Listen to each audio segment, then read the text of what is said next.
Capítulo 5. Uma história de Natal. A felicidade terrestre é relativa à posição de cada um. O que basta para a felicidade de um constitui a desgraça do outro. Haverá, contudo, alguma soma de felicidade comum a todos os homens? Com relação à vida material, é a posse do necessário. Com relação à vida moral, a consciência tranquila e a fé no futuro.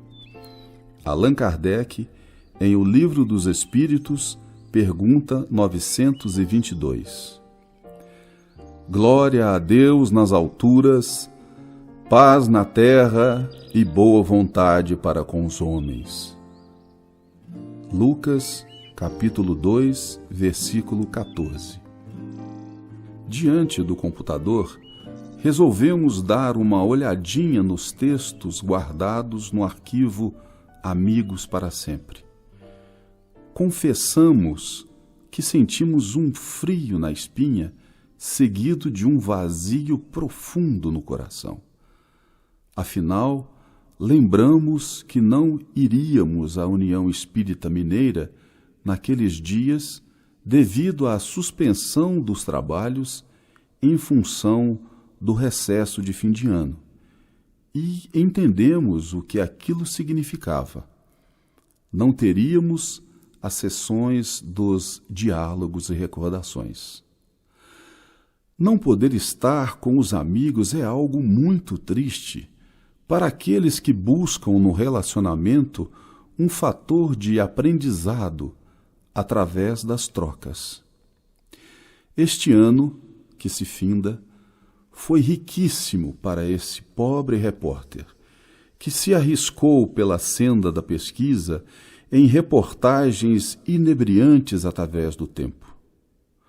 Hoje, entendemos por que vibrávamos tanto com um seriado dos anos 70, Túnel do Tempo, em que dois personagens, Dr. Douglas Phillips, estrelado por Robert Colbert, e Dr. Tony Newman, estrelado por James Darren, iniciaram, através de uma máquina extremamente sofisticada, uma viagem no tempo que acabou se transformando em experiência sem volta, porque os cientistas que lideravam o projeto perderam o controle sobre a máquina. Sentimos como se fôssemos um daqueles personagens, quando o amigo Arnaldo aciona o botão do tempo e abre os pergaminhos da história dos amigos para sempre. Envolvido nessas sensações, não resistimos. Buscamos o telefone e ligamos para Arnaldo Rocha. Alô, Arnaldo. Como vai o senhor? Que prazer falar com você, meu jovem. Como vai a família? Sem rodeios, entramos logo na nossa prosa costumeira.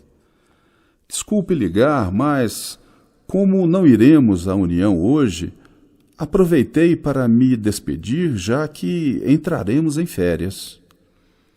E após os informativos pertinentes às festividades, arguímos. Arnaldo, você passou muitos natais com Chico. Gostaria de nos oferecer alguma recordação para o livro? Engraçado, porque eu estava justamente pensando nisso mais cedo, respondeu Arnaldo imediatamente. Isso é porque estamos sintonizados com o trabalho da espiritualidade, repliquei. Como este trabalho tem por objetivo narrar os aspectos da mais pura simplicidade de nossas vidas, continuou Arnaldo, vem-me à lembrança uma experiência marcante junto com o Chico, que para alguns pode parecer pueril. Chico havia comprado uma vitrola e, ao chegar o Natal, resolvemos presentear nossa alma querida. Sendo assim, rumamos à loja de um amigo, situada na Rua Espírito Santo, e escolhemos um disco que naquela época pesava 1 tonelada e rodava em 78 rotações por minuto, as famosas RPM, de canções natalinas, gravado por cantores brasileiros. Cheguei a Pedro Leopoldo por volta das 20 horas, debaixo de um temporal, de novo. Estava difícil enxergar as poucas luzes da cidade. Assim que entreguei o presente ao Chico, depois de agradecer, ele me pediu para colocar o disco na vitrola. Depois de algumas canções, Chico começou a chorar copiosamente.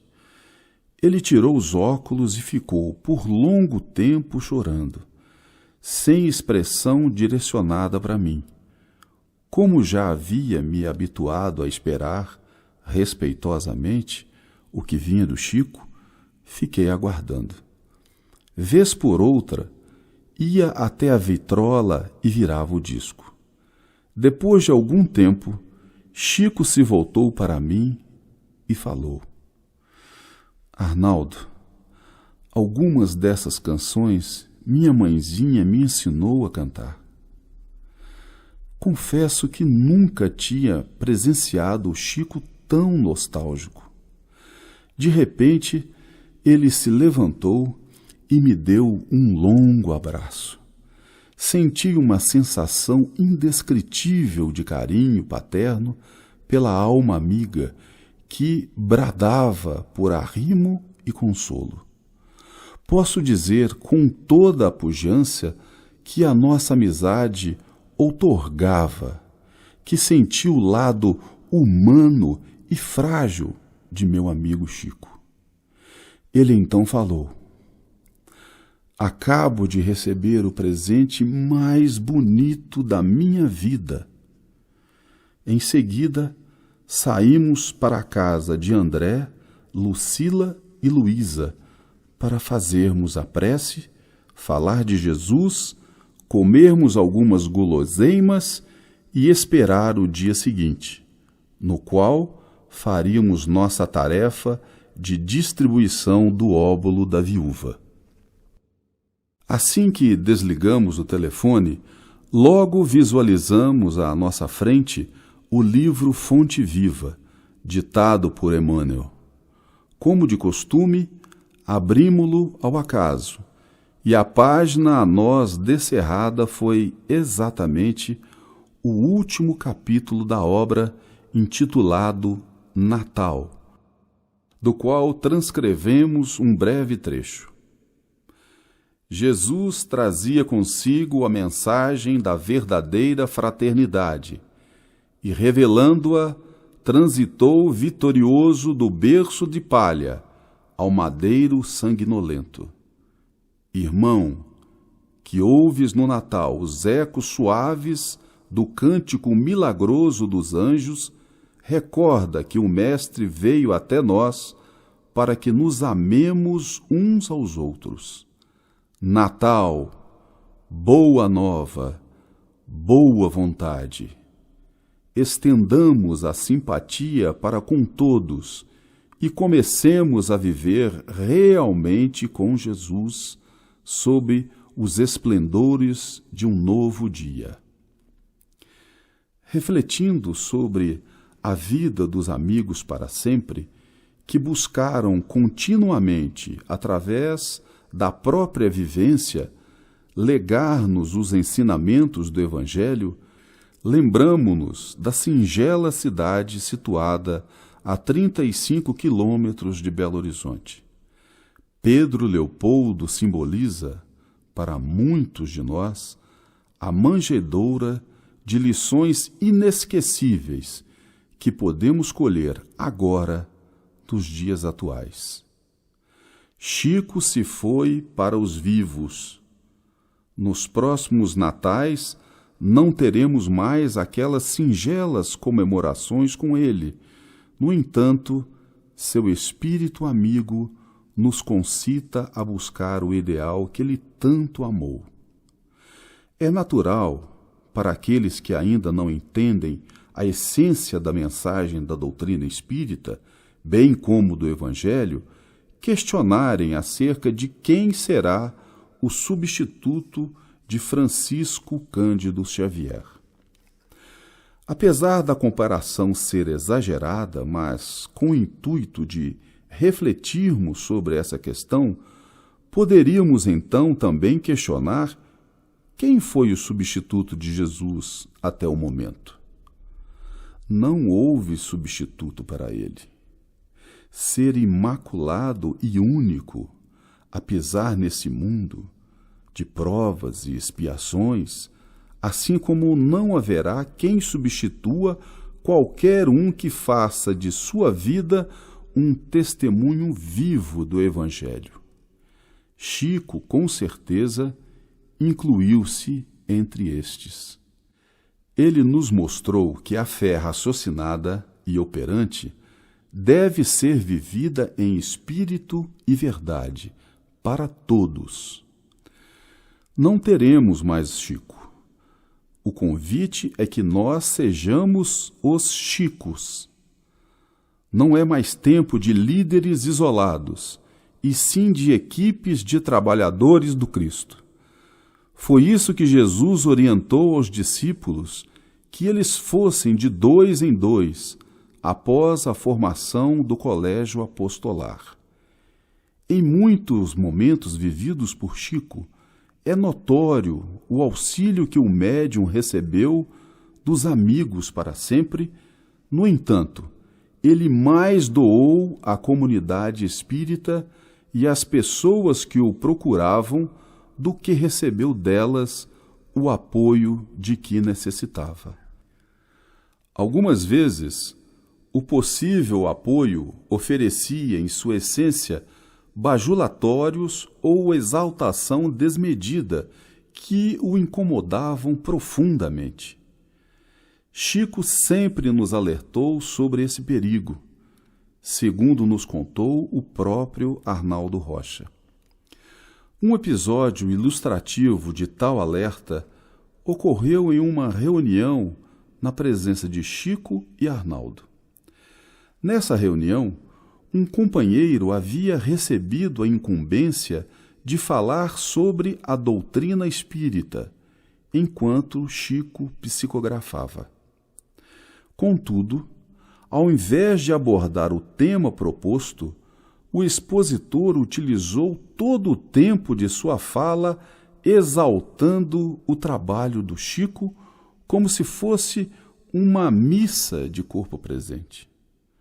Ao final da reunião, Chico carinhosamente se esquivou dos elogios em público e Arnaldo contou que ainda teve a oportunidade de ver o famoso sabão fraterno sendo aplicado em separado para amaciar o coração do confrade. Arnaldo Rocha sempre ressalta a posição contrária e veemente de Chico Xavier ao ser elogiado. Este sempre transferiu aos espíritos qualquer exaltação à sua personalidade. Nesse novo milênio, todos somos convidados a perceber e a sentir, através dos exemplos de Francisco de Paula Cândido, nome de batismo de Chico Xavier, que a luz da doutrina espírita continua a guiar-nos pelo caminho apresentado por Jesus há 2000 anos. Que nessas bases a ceia dos próximos natais possa oferecer o pão da vida, dando sustentação aos nobres ideais de renovação e redenção de nossos espíritos. Ofertemos, através da boa vontade, o incenso da caridade, a mirra da fraternidade e o ouro do amor, a fim de que o Filho do Homem nasça, como uma criança, no meio da palhoça e dos animais. Se os reis dão glória a Deus nas alturas, A Divina Mãe se rejubila pelos filhos que passam a ter o coração puro, vendo o novo reino de Deus. Este é mais um sonho do repórter que trouxe, em singelas letras, o que pode se tornar o Natal dos amigos para sempre.